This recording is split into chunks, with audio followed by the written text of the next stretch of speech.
Good morning everyone. आज हम लोग सेट थ्योरी में algebra of sets, laws of algebra of sets पढ़ेंगे। इसमें आज हम लोग तीन लॉज देखेंगे।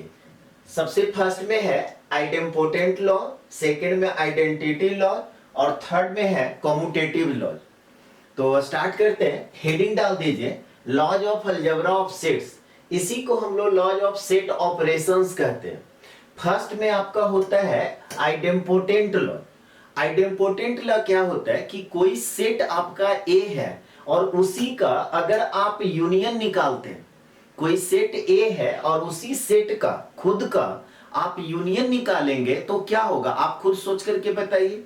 ए आपका कोई सेट है और उसी का आप यूनियन निकालना चाह रहे हैं तो क्या होगा, ए के बराबर होगा। सेकंड में क्या कह रहे हैं, सेकंड में कह रहे हैं कि कोई सेट ए है और उसी का खुद का आप इंटरसेक्शन निकालेंगे तो क्या हो जाएगा, ये भी है सो ए के बराबर हो जाएगा। अब इसका देखिए प्रूफ का उतना कोई जरूरत नहीं पड़ता है, लेकिन अगर आपको लगता है कि हाँ इसको हम लोग कैसे प्रूफ कर सकते हैं, तो प्रूफ करने का दो मेथड है। एक मेथड तो आपका ये हो गया कि सिंपल आप अपने मन से कोई एक सेट मान लीजिए। हम मान लेते हैं यहाँ पे कि लेट ए इक्वल टू आपका एक सेट है 1, 2, 3। अब आपको कहा जाए कि आप ए यूनियन ए निकालिए। फर्स्ट में क्या कह रहा है, ए यूनियन ए निकालिए। तो आपको क्या बताए थे पहले, अब इसी को ए को आप कुछ देर के लिए बी मान लीजिए। तो यहां पर ए यूनियन बी अगर आपको कहा जाए तो पहले ए का एलिमेंट आप लिख दिए, बीच में यूनियन है तो यूनियन लिखेंगे और उसके बाद फिर बी लिखते थे। अब बी के जगह पे है क्या, ए है, तो ए के फिर सारे एलिमेंट को आप लिख दीजिए 1, 2, 3। अब इसमें आपको कहा जाए कि इसका और इसका यूनियन निकालिए, तो आपको क्या बताए थे कि अगर कोई दो सेट ए और बी है और उसका आप यूनियन आपको निकालना है तो आपको क्या करना है, पहले ए के सारे एलिमेंट को लिख दीजिए, उसके बाद बी के सारे एलिमेंट को लिखना है। ध्यान ये रखना है कि जो एलिमेंट आप लिख चुके हैं रिपीट नहीं होना चाहिए। तब यहां पे हम क्या करेंगे कि सबसे पहले ए के सारे एलिमेंट को लिखेंगे। तो यहां पे लिखेंगे 1, 2, 3। अब बी के जब सारे एलिमेंट को हम लिखना चाहेंगे भी तो पहला एलिमेंट क्या है 1, तो 1 तो आप लिख चुके, तो दोबारा तो आप लिखेंगे नहीं। फिर है 2, तो 2 भी आप लिख चुके, दोबारा आप नहीं लिखेंगे। 3 है तो 3 भी तो आप लिख चुके हो, तो दोबारा तो आप लिखेंगे नहीं। तो ये क्या हो गया, A union A equal to, फिर ये किसके बराबर आ गया, 1, 2, 3 किसके बराबर है, ए के बराबर है। तो इसको आप कह सकते हैं कि इक्वल टू ए। समझ में आ गया वो। एक और सेकंड, ये तो आपका हो गया टेबुलर फॉर्म से। अब इसी में कोई स्टूडेंट बोलते हैं कि सर इसी को अगर सेट बिल्डर फॉर्म में प्रूफ करना होता तो कैसे प्रूफ करते। तो याद कीजिए आपको जब यूनियन पढ़ा रहे थे, ध्यान दीजिए कि ए यूनियन बी, अगर किन्हीं को दिक्कत है तो आप लेक्चर नंबर 16, क्लास नंबर 16 जाकर के देखिए, वहां पर यूनियन और इंटरसेक्शन के बारे में आपको डिटेल में बताए थे। तो वहां पे क्या बताए थे कि ए यूनियन बी अगर आपको लिखा हुआ है, इसका मतलब आप क्या समझते हैं, इसका मतलब ये समझते हैं अगर इसी को सेट बिल्डर फॉर्म में लिखने के लिए कहा जाए तो एक्स सच दैट एक्स जो है x बिलोंग्स टू ए, और यहां पे लिखते थे x बिलोंग्स टू b। याद है सब लोग को। इसका मतलब क्या हुआ कि x जो है a यूनियन b का मतलब हो गया कि x a का भी एलिमेंट होना चाहिए, या यहां पे और लिखा हुआ या b का भी एलिमेंट होना चाहिए, या दोनों का हो सकता है। समझ में आ रहा है बात। ठीक उसी तरह से अगर आपको ऐसा लिखा हुआ है कि a इंटरसेक्शन b, इसको सेट बिल्डर फॉर्म में कैसे रिप्रेजेंट किए थे, तो वहां पे लिखे थे कि x such that x belongs to a and, यहां पर एंड लिखे थे x है सो बिलोंग्स टू b। इसका मतलब क्या हुआ कि x जो है a का भी एलिमेंट होना चाहिए और b का भी एलिमेंट होना चाहिए। इसका मतलब क्या हुआ कि दोनों में कॉमन एलिमेंट। ठीक है, तो इसी को a यूनियन b को सेट बिल्डर फॉर्म में इस तरह से लिखे थे और a इंटरसेक्शन b को सेट बिल्डर फॉर्म में इस तरह से लिखे थे।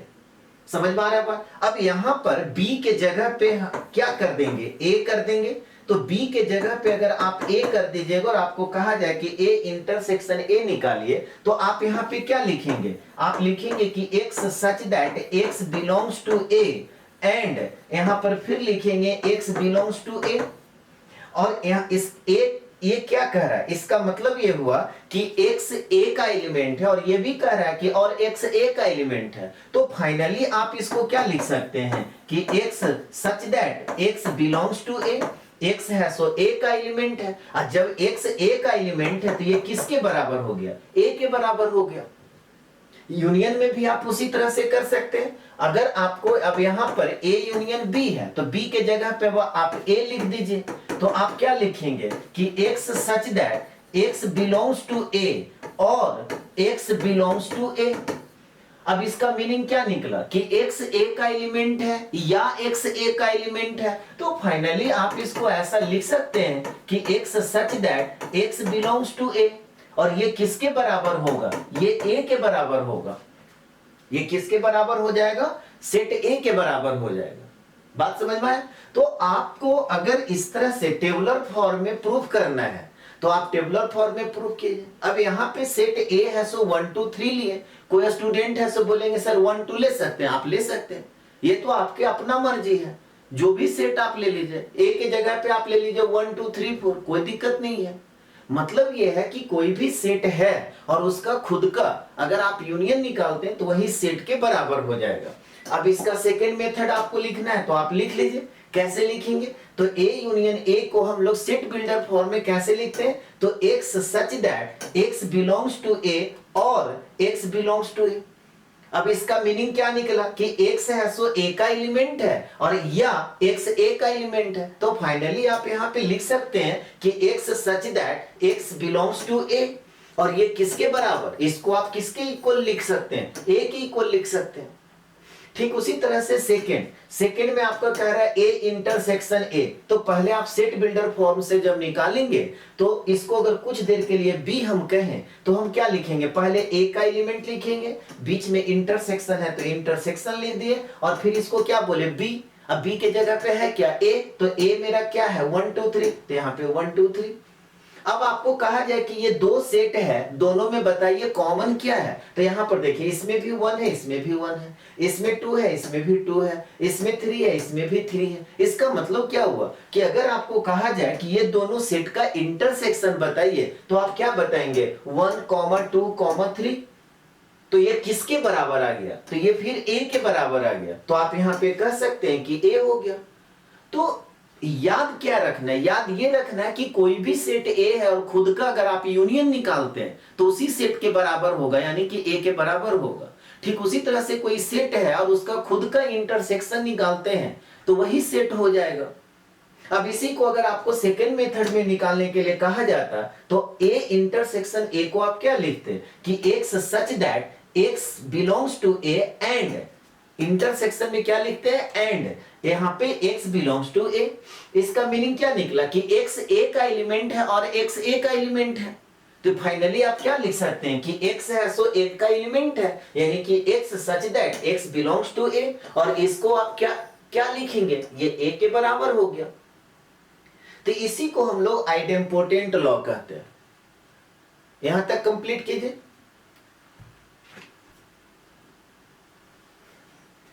यहां तक सभी लोग कंप्लीट कर लिए। चलिए सेकेंड में लिखिए आइडेंटिटी लॉ।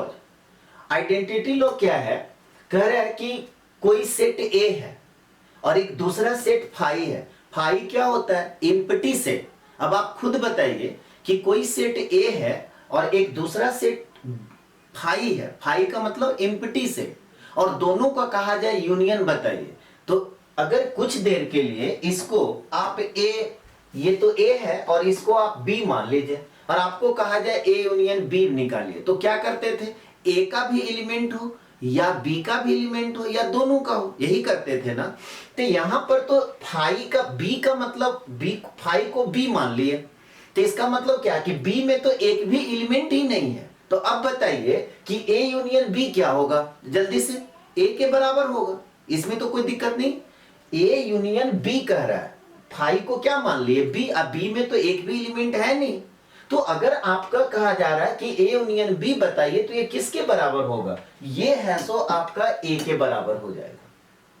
ठीक उसी तरह से दूसरा जो है आपका कह रहा है कि ए कोई सेट है और इंटरसेक्शन यू, यू क्या होता है? Universal set. अब यूनिवर्सल सेट में बताए थे कि जितने भी सारे एलिमेंट है वो सारे यूनिवर्सल सेट में आ जाते हैं, और उसका और ए है, तो ए एक ऐसा सेट है, तो इसका कह रहा है इंटरसेक्शन। तो आप सोचिए, खुद से सोचिए, एक ऐसा सेट है जिसमें जितने भी सारे एलिमेंट्स है वो सारे हैं, और एक दूसरा सेट ए है, और दोनों का इंटरसेक्शन कहा जाए तो कॉमन क्या होगा? कॉमन क्या होगा? ये ए के बराबर होगा, ए के बराबर होगा। समझ में आ रहा है बात? अब इसी को आपको प्रूफ करने के लिए कहा जाता है। इसको भी आप दो मेथड से प्रूफ कर सकते हैं। कैसे? सबसे पहला आप रोस्टर फॉर्म से प्रूफ कीजिए। तो रोस्टर फॉर्म से प्रूफ करने के लिए आप अपने मन से कोई एक सेट ले लीजिए, यूनिवर्सल से। यहाँ पे एक यूनिवर्सल सेट ले रहे हैं जिसका एलिमेंट है 1, 2, 3, 4, 5। अब यहाँ पर एक सेट ले रहे हैं ए जिसके एलिमेंट है 1, 2, 3। अब फर्स्ट में आइए, फर्स्ट में आपको कह रहा है कि ए यूनियन फाई बताइए। तो ए यूनियन जब फाई आपको निकालना होगा तो पहले ए के सारे एलिमेंट को लिखेंगे। तो यहां पर क्या लिखा हुआ? 1, 2, 3, तो यहां पे लिख दिए 1, 2, 3। बीच में यूनियन है तो बीच में यूनियन दे दिए। इसके बाद क्या है? फाई है, तो यहां पे फाई लिख दिए। अब ये दोनों का यूनियन अगर आपको कहा जाए तो यूनियन में क्या बताए थे कि पहले ए के सारे एलिमेंट को लिख दीजिए, उसके बाद बी के सारे एलिमेंट को आप लिख दीजिए। ध्यान में ये रखना है कि कोई भी एलिमेंट रिपीट नहीं करना चाहिए। तो यहाँ पे अब क्या करेंगे? सबसे पहले ए के एलिमेंट को लिखेंगे। तो ए के एलिमेंट को लिखेंगे तो 1, 2, 3।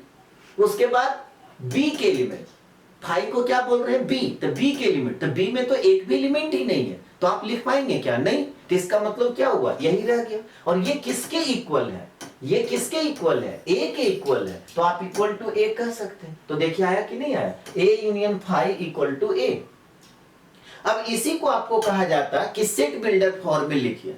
तो सेट बिल्डर फॉर्म में अभी बताए कि ए यूनियन बी है, तो आप उसको कैसे लिखते हैं? X such that x belongs to A और x belongs to B। तो उसी तरह से यहाँ पे अगर आपको कहा जाए कि A यूनियन फाई को सेट बिल्डर फॉर्म में लिखिए, तो आप क्या लिखेंगे? x such that x belongs to A और x belongs to फाई। यही हो गया ना। अब फाई में तो एक भी एलिमेंट नहीं है, तो जब फाई में एक भी एलिमेंट नहीं है तो इसको आप क्या लिखेंगे? x such that x belongs to A, और ये किसके इक्वल होगा? इसको आप क्या लिख सकते हैं? ए के इक्वल लिख सकते हैं। समझ में आ रहा बात? उसी तरह से सेकंड में देखिए, सेकंड में आपका क्या है? A intersection universal set. ठीक है, ए इंटरसेक्शन यूनिवर्सल सेट। तो आपका पहले क्या लिखेंगे? ए, तो ए के जितने भी सारे एलिमेंट है तो 1, 2, 3। इंटरसेक्शन है तो इंटरसेक्शन दे दिए। उसके बाद यूनिवर्सल सेट, यूनिवर्सल सेट में 1, 2, 5 है, और बीच में क्या है? इंटरसेक्शन।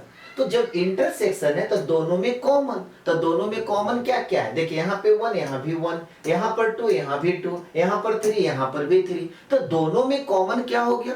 1, 2, 3। तो यहाँ पर क्या हो गया? 1, 2, 3। और ये किसके इक्वल आया? ये किसके इक्वल आया? ए के इक्वल आया, तो इसको आप ए लिख सकते हैं। तो अब इसी का सेकेंड मेथड क्या होगा? सेकेंड मेथड में अगर आपको कहा जाता है कि सेट बिल्डर फॉर्म में प्रूफ कीजिए, तो यहाँ पे क्या लिखते? ए इंटरसेक्शन यूनिवर्सल सेट को इंटरसेक्शन में अभी आपको बताया एंड यूज करते हैं, नहीं? तो यहाँ पे क्या लिखेंगे? X such that x belongs to A and X belongs to U. अब ये दोनों का देखिए, ये यूनिवर्सल सेट का मतलब जितने भी सारे एलिमेंट हैं वो सारे के सारे आ जाएंगे, और ए एक सेट है तो ए का जो भी एलिमेंट होगा ये यूनिवर्सल सेट के अंदर होगा। या आप कह सकते हैं, ये चीज आपको पहले बता चुके हैं, A is a subset of U. B एक कोई दूसरा सेट होगा तो ये भी B subset, B is a subset of U, universal set. तो अगर देखिए एक रिजल्ट आपको बताए थे कि A is a subset of B, A is a subset of B। अगर A B का सबसेट है तो अगर आपको निकालने के लिए कहा जाए ए इंटरसेक्शन बी बताइए क्या होगा, तो ए होगा। क्यों? क्योंकि ए का सारा एलिमेंट किस में है? बी में है। ए का सारा एलिमेंट बी में है, तो कॉमन क्या होगा? ए के सारे एलिमेंट। तो वहां पे बताए थे कि अगर A is a subset of B then A intersection B क्या होगा? ए के इक्वल होगा। तो यहां पर भी तो यही चीज हो रहा है। तो इसको आप फिर क्या लिख सकते हैं कि equal to x such that x belongs to A, x such that x belongs to A. और ये किसके इक्वल हो गया? ए के इक्वल हो गया। तो ये आपका, इसी को हम लोग कहते हैं आइडेंटिटी लॉ। क्या कहेंगे? Identity law. इसको नोट कीजिए।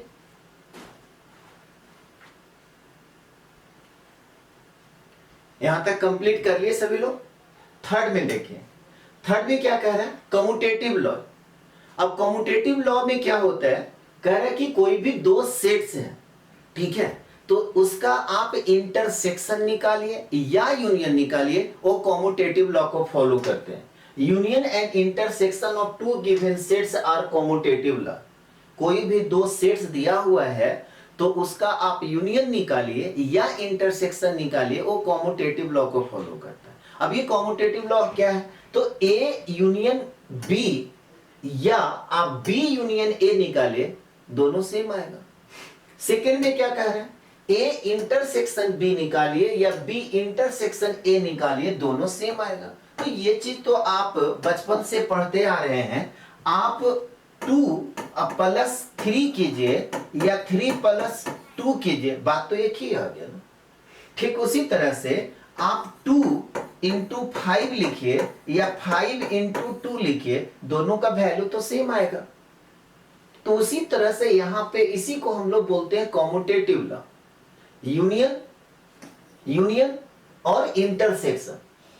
तो आप ए यूनियन बी निकालिए या बी यूनियन ए निकालिए, कोई फर्क नहीं पड़ेगा। उसी तरह से यहां पर ए इंटरसेक्शन बी निकालिए, बी इंटरसेक्शन ए निकालिए, कोई फर्क नहीं पड़ेगा। अब इसी को आपको कहा जाता है कि प्रूफ करके बताइए। तो प्रूफ करके बताने के लिए दो मेथड आपके पास है। एक आप रोस्टर फॉर्म से प्रूफ कीजिए। तो रोस्टर फॉर्म से जब आप प्रूफ कीजिएगा तो आप अपने मन से कोई एक सेट ले लीजिए। ए यहाँ पे एक सेट ले लिए 1, 2, 3, 4, 5।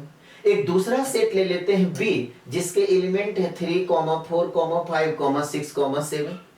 अब यहाँ पे आपको निकालने के लिए कहा जाए कि ए यूनियन बी निकालिए।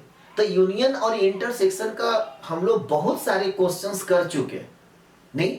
तो वहां पे क्या बताए थे कि सबसे पहले अगर यूनियन निकालना है तो आप क्या करो, सबसे पहले ए के सारे एलिमेंट को लिख दीजिए। तो ए का सारा एलिमेंट जब लिखेंगे तो 1 से स्टार्ट होगा, 1, 2, 3, 4, 5। इसके बाद क्या बताए थे? बी के सारे एलिमेंट को लिख दीजिए। तो बी का जब एलिमेंट हम लोग लिखेंगे तो पहला एलिमेंट क्या है? 3। तो यहां पर देखिए 3 लिख चुके हैं। क्या बताए थे? ध्यान में ये रखना है कि कोई भी एलिमेंट रिपीट नहीं करना चाहिए। तो यहां पर 3 नहीं होगा। इसके बाद क्या है? 4, तो 4 भी लिखा हुआ है। इसके बाद क्या है? 5, तो 5 भी लिखा हुआ है। इसके बाद क्या है? 6, तो 6 यहां लिखेंगे। इसके बाद क्या है? 7, तो यहां पर 7 लिखेंगे। एंड आपको अब कहा जाता कि बी यूनियन ए निकालिए। आपको क्या कहा जाता है? बी यूनियन ए निकालिए। तब आप क्या करते? बी के सारे एलिमेंट को लिख देते। तो बी का जो सारा एलिमेंट है वो कहां से स्टार्ट हो रहा है? 3 से। तो यहां पे लिखेंगे 3, 4, 5, 6, 7। उसके बाद फिर क्या करेंगे? ए के सारे एलिमेंट को लिखेंगे। तो ए का सारा एलिमेंट देखिए 1 से स्टार्ट हो रहा है, तो यहाँ पे लिखेंगे 1। उसके बाद 2 है तो 2 लिखेंगे। इसके बाद 3 है तो 3 देखिए लिखा हुआ है। 4 है तो 4 भी लिखा हुआ है। 5 है तो 5 भी लिखा हुआ, तो रिपीट तो करेंगे नहीं। अब इसी को आप सिस्टमेटिक लिख देंगे तो किसके बराबर होगा? सिस्टमेटिक का मतलब 1, 2। तो यहाँ पे पहले 1 लिख दीजिए, फिर 2 लिखिए, 3, 4, 5, 6, 7। देखिए तो ये दोनों सेम आया कि नहीं आया? तो हम लोग कह सकते हैं कि therefore A union B equal to B union A। इसको हम लोग क्या लिख सकते हैं? A union B equal to B union A। अब इसी में आपको कहा जाता है कि सेट बिल्डर फॉर्म में प्रूव कीजिए। तो सेट बिल्डर फॉर्म में अभी आपको बताया कि A यूनियन B का मतलब क्या होता है। एक और इंपॉर्टेंट यहां पे बात क्या है, ध्यान दीजिए कि आपको दो सेट इक्वल सेट, देखिए दो सेट आपका इक्वल सेट कहलाता है। इक्वल सेट जब पढ़ा रहे थे तो वहां पे बताए थे कि दो सेट आप इक्वल सेट कह सकते हैं कब A is a subset of B and B is a subset of A। तब आप कह सकते हैं कि then A equal to B। दो सेट आपका इक्वल सेट कहलाएगा, ठीक है, दो सेट आपका इक्वल सेट कहलाएगा कब, जब A का सारा एलिमेंट B में हो और B का सारा एलिमेंट A में हो। आप ऐसे समझिए, यहां पर A एक हम सेट ले रहे हैं जिसके एलिमेंट है 1, 2, 3 और एक दूसरा सेट ले रहे हैं B जिसके एलिमेंट है 3, 1, 2। अब आपसे पूछा जाए कि बताइए ये दोनों इक्वल सेट है या नहीं है, तब आपको क्या देखना होगा कि A का सारा एलिमेंट B में है क्या, तो यहाँ पे 1 है तो यहाँ पर 1 है, यहाँ पे 2 है तो यहाँ पर भी 2 है, यहाँ पर 3 है तो यहाँ पर भी 3 है। तो हम लोग कह सकते हैं कि A is a subset of B। अब आप फिर क्या निकालेंगे, क्या B का सारा एलिमेंट A में है, तो यहाँ पर देखिए 3 है तो यहाँ भी 3 है, यहाँ पे 1 है तो यहाँ पर भी 1 है, यहाँ पे 2 है तो यहाँ पर भी 2 है। तो हम लोग कह सकते हैं कि B is a subset of A। तो A is a subset of B और B is a subset of A, ये तभी पॉसिबल है जब आपका A इक्वल टू B होगा। दो सेट आपका इक्वल सेट तभी कहलाता है कि जब A is a subset of B और B is a subset of A। ठीक है, तो ये रिजल्ट आपको याद दिला दिए। तो यहां पर देखिए क्या कह रहे हैं, यहां पे क्या कह रहे हैं कि X belongs to A union B। ये भी चीज आपको बताए थे कि X जो है A यूनियन B का एलिमेंट है। इसका मतलब ये हुआ कि X A का एलिमेंट हो सकता है या X B का एलिमेंट हो सकता है। X बिलोंग्स टू A और X बिलोंग्स टू B, अभी आपको बताएं। ठीक उसी तरह से अगर X belongs to A intersection B है तो इसको हम लोग क्या लिखेंगे, X belongs to A and X belongs to B। समझ में आ रहा है बात? तो यहां पे देखिए यही चीज लिखा हुआ है, X belongs to A union B। तो इसको क्या लिखेंगे, this imply X belongs to A और X बिलोंग्स टू B। तो यहाँ पे लिखेंगे, ये जो सिंबल है ना इसको हम लोग पढ़ते हैं इफ एंड ओनली इफ, पहले भी बता चुके हैं। तो if and only if X belongs to A और यूनियन है तो और X बिलोंग्स टू B। और इसका मतलब क्या हुआ कि ये लिखा हुआ है तो आप ये लिख सकते हैं और ये लिखा हुआ है तो ये लिख सकते हैं। अब देखिए यहां पर X बिलोंग्स टू A है और X बिलोंग्स टू B है, तो वही बात हो गया ना कि 2 + 3 कीजिए या 3 + 2 कीजिए, कोई फर्क पड़ता है क्या, कोई फर्क नहीं पड़ेगा। तो यहाँ पे if and only if B वाले को हम पहले लिख रहे हैं तो यहाँ पे क्या हो गया कि X बिलोंग्स टू B और X बिलोंग्स टू A। कोई दिक्कत, ऐसा मत समझ लीजिए कि A को B कर दिए, नहीं, इसको उठा के यहाँ लिख दिए और इसको उठा के यहाँ लिख दिए, कोई फर्क नहीं पड़ने वाला। फिर यहाँ पे क्या होगा, अब X बिलोंग्स टू B और X बिलोंग्स टू A है तो इफ एंड ओनली इफ इसको क्या लिखेंगे इस फॉर्म में, इसको लिखेंगे X belongs to B union A। इसको क्या लिखेंगे, X belongs to B union A। तो यहां से क्या निकाले, यहां से ये निकला कि therefore A union B is a subset of B union A। यहां से क्या निकला, A union B is a subset of B union A। ठीक है, ठीक उसी तरह से अब इसका उल्टा करेंगे। ये क्या हुआ, A is a subset of B हम निकाले, अब क्या करेंगे B is a subset of A, तो हम लोग कह सकते हैं कि A इक्वल टू B। ठीक उसी तरह से यहां पर अगर A union B is a subset of B union A निकाल दिए तो similarly B union A is a subset of A union B निकाल सकते हैं। तब उसको निकाल के नहीं दिखाएंगे, सेम प्रोसेस होगा। तो यहाँ पे आप डायरेक्ट सिमिलरली आप लिख सकते हैं कि B यूनियन A, ठीक है, क्या लिखेंगे, B union A is a subset of A union B। अब देखिए इस पूरे को A कहिए, इस पूरे को B कहिए, तो A is a subset of B और यहाँ पे हो गया B is a subset of A। तो हम लोग कह सकते हैं कि A इक्वल टू B। तो यहाँ पे देयरफॉर लिख सकते हैं कि A union B equal to B union A। बोलिए इसको हम लोग कह सकते हैं ऐसा कि A union B equal to B union A। कैसे हुआ, इसका क्या बेसिक है, पहले पढ़ा चुके हैं, फिर भी हम आपको याद दिला दिए। नोट कीजिए इसको।